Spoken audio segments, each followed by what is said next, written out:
Hello everyone, I am Anuradha Halder. I welcome you all to my channel. We are continuing our discussion on English grammar. I have already made videos on noun, pronouns, adjectives, verbs and adverbs, and today we will learn about prepositions. So see the word preposition. We can break it into pre and position. So you see, pre means before and position means where it is placed.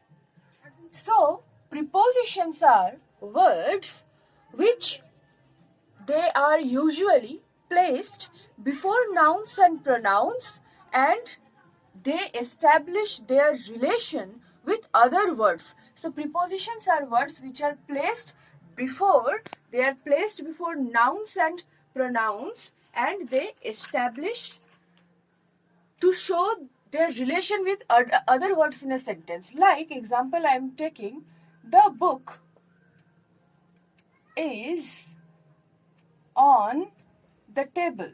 So you see, preposition is placed before a noun, okay, to establish its relation with other words. So the book is on the table. This shows that where the book is. Means if you remove the preposition, you will see that there is no meaning in a sentence. Suppose I write this, the book is the table. There is no meaning, okay? But if I write on the table, or if I write under the table, so see, depending on the word, depending on the preposition is doing what? It is placed before this to establish its relation with other words. Okay. Now, we will see the types of prepositions. The number of prepositions, that is fixed, and we can divide it. Here I have divided it into 4 types. Simple prepositions or the preposition proper. So these are 1 or 2 syllabic words, and you see about, above, up, down, for, in, of, all the simple prepositions. Okay. Now prepositions cannot stand alone, and they generally take a complement. Suppose if I write the sentence, I looked at the moon. So I looked at what? At the moon. So prepositions, they can't stand alone and they take complements. Let me write, I looked at the moon. So you see, at what? At the moon. So these the prepositions, they take complements, they cannot stand alone. And these simple prepositions, they have adverbial functions. Like if I say, I climbed up. So this preposition, it is functioning like a adverb. So simple prepositions, they have adverbial functions. Now you see compound prepositions. They are also single word prepositions, but they are formed by making a compound of 2 simple prepositions. Okay, like into, or onto. Okay, within, without. So all these are compound prepositions which are made compound by 2 simple prepositions. We'll add 2 simple prepositions and we will form a compound preposition. Next you see double prepositions. What are they? Outside of. See, both are prepositions. Of is also a preposition. Outside is also a preposition, and both are coming together to form one. Like out, it is also a preposition. Off is also a preposition. But together they are forming another preposition. Okay. From behind. He came from behind. Okay. Example, you see, he came from behind. Next you see complex prepositions or prepositional phrases. So what are these? These are 2 or 3 word phrases like according to, along with, apart from. Now you see the difference between compound and double preposition. Here both the words are prepositions and they are formed together. When they come, they mean something else. Like if I say use only from, it is a simple preposition. He comes from Delhi. But from behind, together, they form a different meaning. But in complex preposition, both of them are not prepositions. To is a preposition and it is used with another word and it is forming a prepositional phrase. So that is the difference between these two. We have already seen so many examples of prepositions, but apart from that, there are also some words which end in ing or they are in their past forms, but they can be used as prepositions like during, regarding, pending. Okay, so examples you see, like many migratory birds come to India during the winter. Or he said nothing regarding the matter. He said nothing regarding the matter. So here this word which is having ing at the last form is ing, yet it is used as a preposition. Or the car went past me. So here the word past, it is in the past form. It can be used as the preposition. Next you see preposition sequence. So sometimes in a sentence, more than one prepositions can be used in a row. Example, the snake came out from behind the bush. So you see one after the other prepositions has been used in a sequence. So I already said that prepositions cannot stand alone. They take complements. Generally the complements are noun and pronoun, but apart from that also, apart from noun and pronoun also, some other parts of speech like adverb, okay, and clausal structures, they can also, other clausal structures can also follow prepositions. Like he kept the pen in the bag. So here the complement is a noun. I listened to you attentively. Okay, so here the complement is a pronoun. Adverb, we had started by then. This is an adverb. Ing clause, he was surprised at her saying this. So you see this clause, it is ing clause. Okay, at her saying, he was surprised at her saying this. WH clause having WH word, he was surprised at what he said. So you see preposition cannot stand alone. You cannot say he kept the pen in, or like it cannot be used without a complement.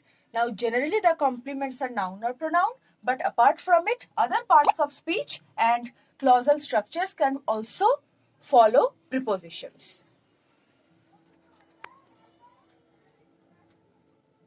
So we have seen the position of a preposition in the sentence, and see what I am about to say you that in the examples that we have seen, like he kept the pen in the bag. So here the complement, we have seen the complements and their nature. Now you see the position. Complements generally they are coming after the preposition. Okay, so after the prepositions they are generally coming, but there are structures. Okay, there are structures where the complement, this complement will come before. So this is the general structure that you have seen. Now you see WH structure, relative clauses, passive structures and infinitive structures. These are the four cases where the complement will be placed before the preposition. So what are you looking at? At is the preposition, and in the WH structure you are looking at what. So it is actually complement is what which is coming before it. You are looking at what? At something. So this what is the complement for this preposition, but it is coming before it. Here complement was coming after it. Now relative clause, that is what I am afraid of. So this is a clause and I am afraid of what? I am afraid of something. So what is the complement here? And in this relative clause, it is coming before this preposition. Passive structures, you see, I hate being laughed at. So by I have omitted, you can say I hate being laughed at by my friends. So my friends laugh at me. This is the inactive voice. I hate being laughed at by my friends. So in passive structures, you will find that the complement, it is coming before the preposition. Infinitive structures, it is a nice place to live in. So infinitive structure, you see, in is the preposition and its complement, it is coming before it. In infinitive structure where you are using to, it's the complement is coming before the prepositions. So we have seen generally what are the nature of complements. They are generally noun and pronoun, and they can be some other parts of speech also and some clausal structures also. Here you see the structures of sentences or the structures where the complement, it is coming before the preposition in the sentence.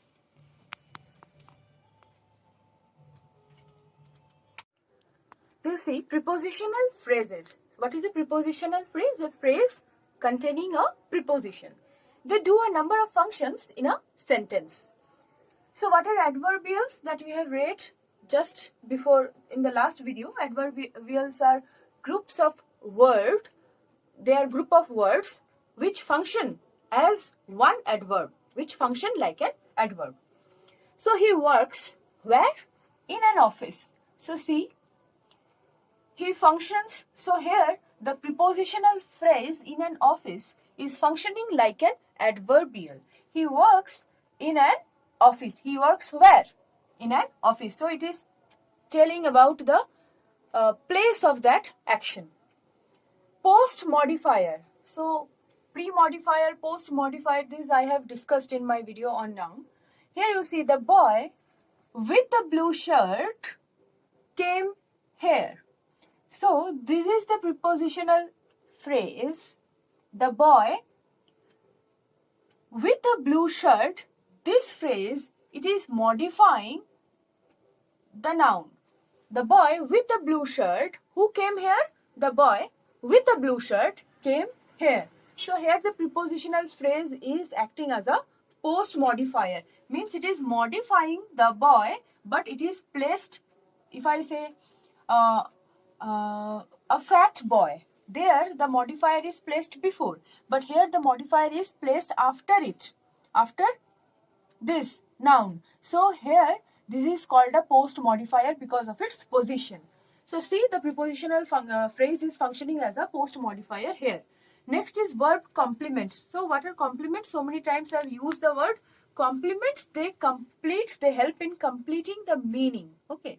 So verb complement means it will help in completing the verb, completing the meaning. It will be related to the verb. Like he kept the pen in the bag. So when we will ask question, if I say it is a complement for that preposition. So I am asking question, he kept the bag in. He kept the pen in the bag.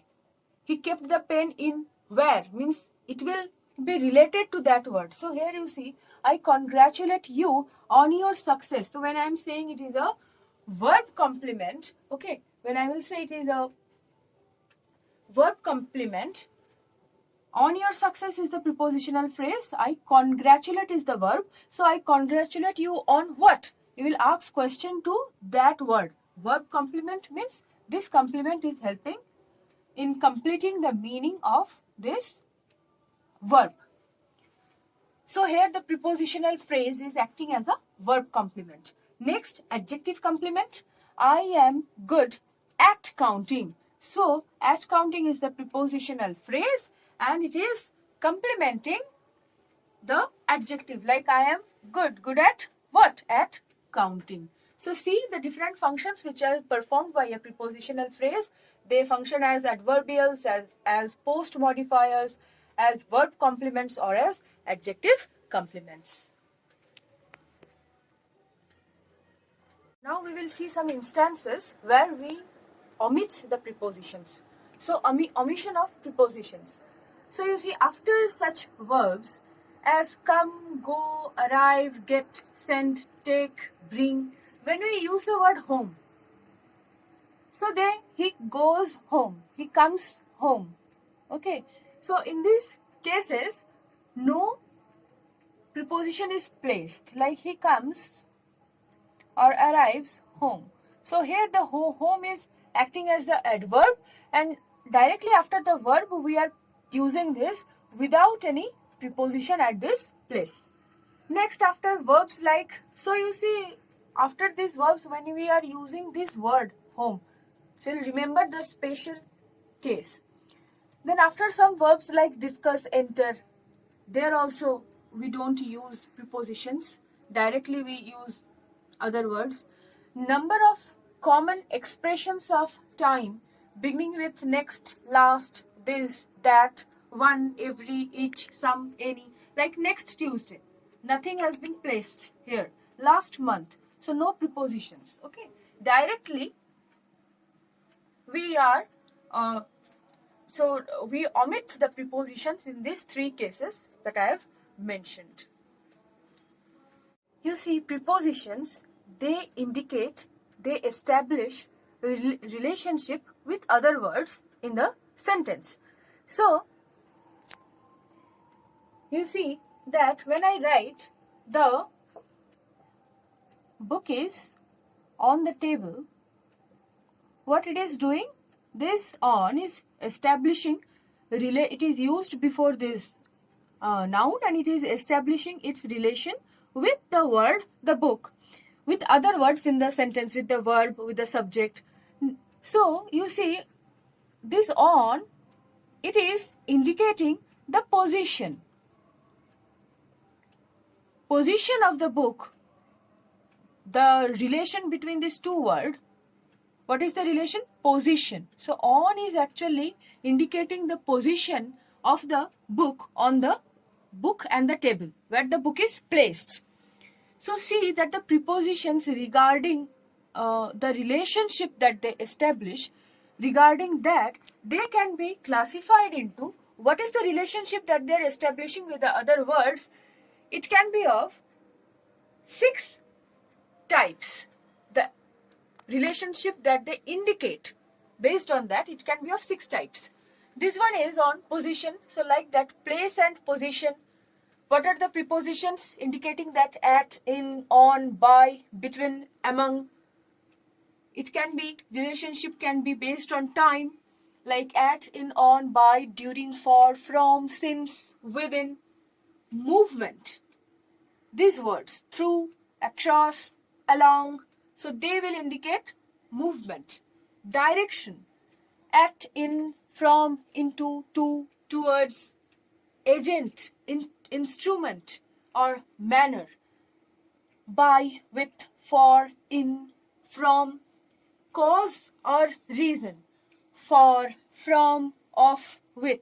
So you see, in many cases I have used the same prepositions, and in this also, in between these prepositions also, there are differences. So you can understand that depending on the situation, the use of preposition, it will vary. So at will indicate, can indicate time also, it can indicate position also. So there is a difference between the two. And at and in, both of them indicate position. So there is a difference between them also. So all these examples along with their differences I will take up in my next video. I will discuss each and every prepositions, the important ones, along with the different situations where they are used, and I will also discuss a few interesting things. So I hope you all are enjoying this video. Like, share and subscribe my channel and keep watching. Thank you for watching this video.